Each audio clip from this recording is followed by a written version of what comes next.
આ વિડીયોમાં આપણે જાણીશું બુધ પ્રદોષ વ્રત ક્યારે છે તેમજ તેની પૂજા વિધિ વિશે।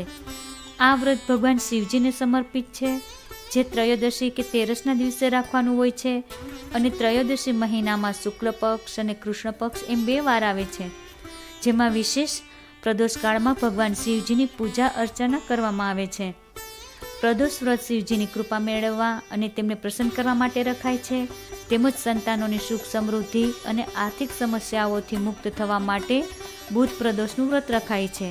આ વર્ષે બુધ પ્રદોષ વ્રત 15 એપ્રિલે અને બુધવારે રખાશે, જ્યારે પ્રદોષકાળની પૂજા સાંજે 6:55 શરૂ થશે, જે રાતના 9:13 સુધી રહેશે। મનાય છે કે જ્યારે ચંદ્રને ક્ષયરોગ થયો હતો ત્યારે શિવજીએ ત્રયોદશીના દિવસે ચંદ્રને ફરી નવજીવન આપ્યું હતું। પ્રદોષ વ્રત કરવા માટે સવારે સ્નાનાદિથી પરવારી બુધ પ્રદોષ વ્રતનો સંકલ્પ કરવો અને બની શકે તો આ દિવસે ઉપવાસ કરવો। ત્યારબાદ પ્રદોષ કાળમાં ઘરના મંદિરે અથવા શિવ મંદિરે જઈ શિવજીની પૂજા કરવી, શિવજીને ધૂપ દીપ કરવા, પુષ્પ અક્ષત ચડાવવા, અબીલ ગુલાલ ચડાવવા અને ત્યારબાદ નૈવેદ્ય અર્પણ કરવો અને અભિષેક કરવો અને શિવજીની આરતી કરવી। આવી રીતે શિવજીની પૂજા અર્ચના કરવી અને બુધ પ્રદોષ વ્રતની એક કથા સાંભળવી।